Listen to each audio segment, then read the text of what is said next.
I still can't believe it happened.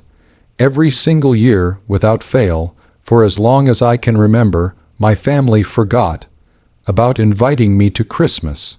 This year, they found out I bought a mountain house, and suddenly, their memories are crystal clear. Was I wrong for what I did next, or would you have done the exact same thing in my shoes? Tell me, because I honestly need to know if I'm the villain in their story, or the hero of my own. Let me take you back, way back, to when I was just a little kid. Christmas was always this magical time for everyone else, filled with warmth, laughter, and the overwhelming scent of pine and gingerbread. For me, it was a yearly reminder of my place in the family hierarchy, which was firmly at the bottom, or perhaps not even on the list. I was the forgotten one, the black sheep, the inconvenient relative who just seemed to slip everyone's mind when the holiday plans were being made. It started subtly, innocent enough. "Oh, sweetie, we just assumed you had plans." Or "Gosh, we thought Aunt Carol was going to pick you up." Excuses, always excuses, paper, thin and easily seen through, even by my young eyes. As I grew older, the excuses became less frequent, replaced by a deafening silence. No call, no text, no invitation. Just me, alone in my apartment, watching festive movies and trying to pretend I didn't care, while my social media feeds exploded with pictures of my entire extended family, beaming around a perfectly decorated tree, exchanging gifts, and sharing a lavish Christmas dinner. It was a yearly punch to the gut, a tradition of exclusion that became more painful with each passing year. I tried, believe me, I tried to confront them. One year, when I was in my early 20s, after seeing yet another glorious family photo album online, I called my mother. Her voice, usually so warm and comforting, was suddenly clipped and defensive. "Oh, honey, we just thought you were busy. You never mentioned wanting to come." Never mentioned wanting to come. It was Christmas. Who wouldn't want to spend Christmas with their family? The conversation ended with me feeling even more hurt and confused, and nothing changed. The next year, same story. The year after that, same story. It became a running joke among my small circle of friends. Guess who's spending Christmas alone again this year? It was a bittersweet humor, a way to cope with the profound sadness that gnawed at me every December. I poured all that pain, all that loneliness into my work. I became a workaholic, dedicating every waking hour to building a career, saving every penny, and focusing on personal growth. My logic was simple. If my family didn't want me, I would build a life so full and successful that I wouldn't need them. It wasn't about revenge, not at first. It was about survival, about proving to myself that I was worth something, even if they couldn't see it. I worked tirelessly for years, climbing the corporate ladder, making smart investments, and living a surprisingly frugal life despite my rising income. My goal wasn't just financial freedom, it was emotional freedom, the ability to create my own happiness, independent of their approval or acceptance. And then it happened. My biggest dream materialized. I found it online, a beautiful, sprawling mountain house nestled in a secluded forest, complete with breathtaking views and enough bedrooms to host a small army. It was perfect. It was everything I had ever wanted. I bought it, paid for it cash, and spent the next few months lovingly renovating and furnishing it, turning it into my own personal sanctuary. I didn't tell my family about it. Why would I? They weren't interested in my life, my accomplishments, or my dreams. They only remembered me when it was convenient or when they needed something. I kept my new life, my new home, a secret, a quiet triumph just for me. The news, however, has a funny way of traveling, especially within a close-knit albeit dysfunctional, family. My sister, Clara, who was always a little less oblivious than the others, must have heard something through the grapevine, or perhaps saw a stray social media post I forgot to privatize. She called me, out of the blue, a few weeks before Christmas. So that's the situation I was in, and I had to make a choice. Before I tell you what happened next, I want you to pause and comment below what you would have done in my shoes. Would you have let bygones be bygones, or would you have seized the opportunity for a little poetic justice? Clara's voice on the phone was uncharacteristically sweet, almost syrupy. "Hey, stranger, long time no talk. How are you doing?" I braced myself. This wasn't a genuine check-in. This was a fishing expedition. "I'm doing well, Clara. What's up?" I kept my tone neutral, guarded. "Oh, nothing much. Just calling to see how you are.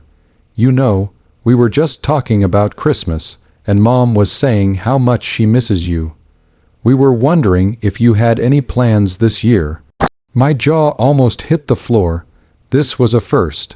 A direct, albeit veiled, inquiry about my Christmas plans, implying an invitation. After decades of being forgotten, I feigned ignorance. "Christmas? Oh, I don't know, Clara. I usually just do my own thing." There was a beat of silence on the other end. Then Clara lowered her voice, a conspiratorial whisper. "So, listen, I heard a rumor. Is it true you bought a house? Mountain house." Ah, there it was. The real reason for the call. I decided to play it cool. "Yeah, I did. It's nothing fancy, just a little place to get away." "Nothing fancy?" She practically shrieked.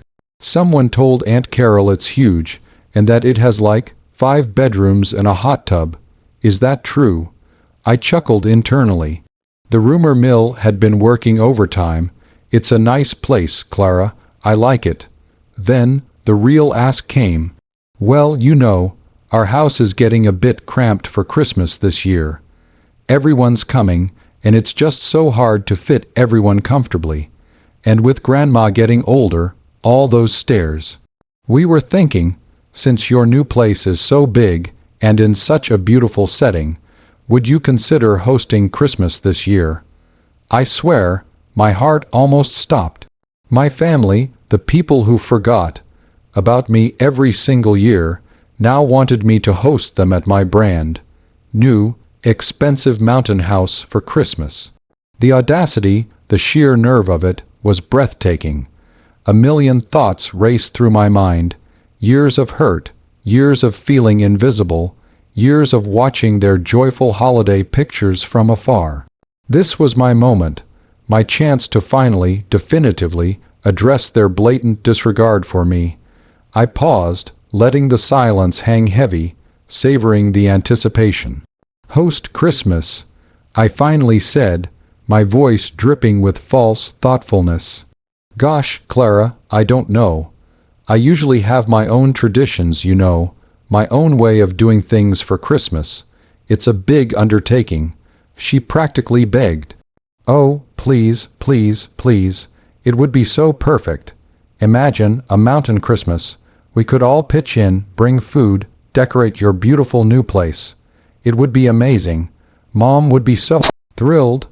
I could almost hear the dollar signs flashing in her eyes, the visions of a free, picturesque Christmas vacation dancing in her head.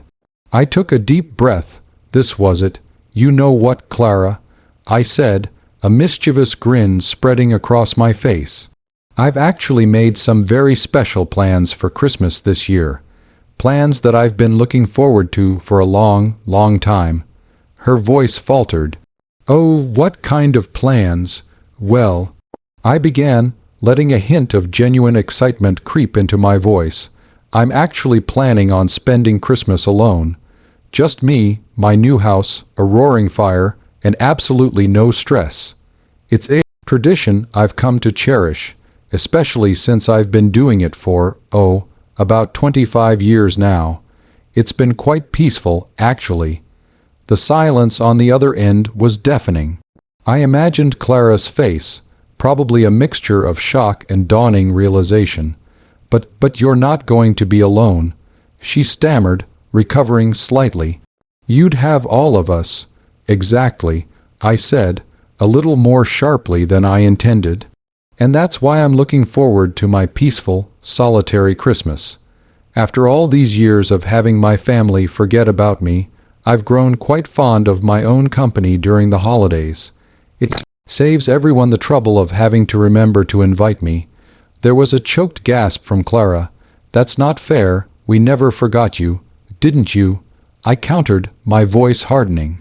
Because I seem to recall a good 2.5 decades of not receiving a single Christmas invitation, while simultaneously seeing every single one of you celebrating together, year after year.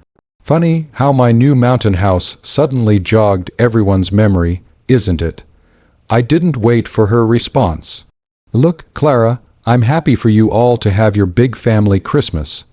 I hope it's wonderful, but this year, and probably every year going forward, I'll be celebrating my own way, in my own house, with the people who never forgot about me, which, so far, is just me. Have a good one." And I hung up. I didn't get any more calls from Clara or anyone else in the family leading up to Christmas. The silence, this time, felt different. It wasn't the silence of neglect. It was the silence of consequence.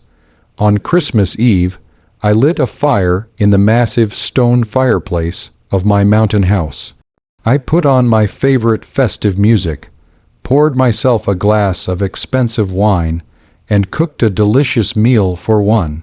I looked out at the snow-covered mountains, the twinkling lights of a distant town barely visible, and felt a profound sense of peace. It wasn't lonely, it was liberating. I finally had the Christmas I always deserved, one filled with quiet joy and genuine happiness on my own terms. The next day, Christmas morning, I woke up feeling refreshed and content.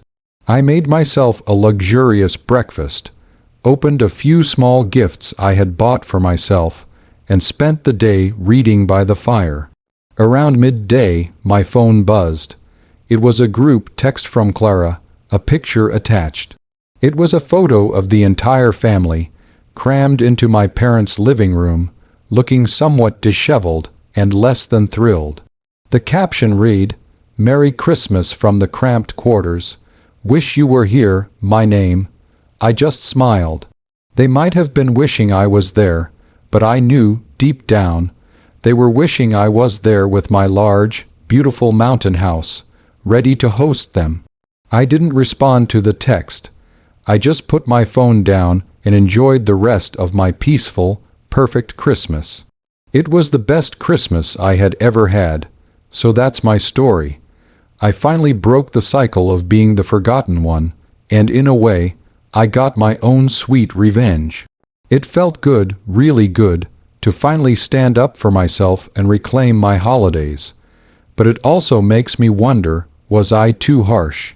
Should I have extended an olive branch, even after all those years of hurt?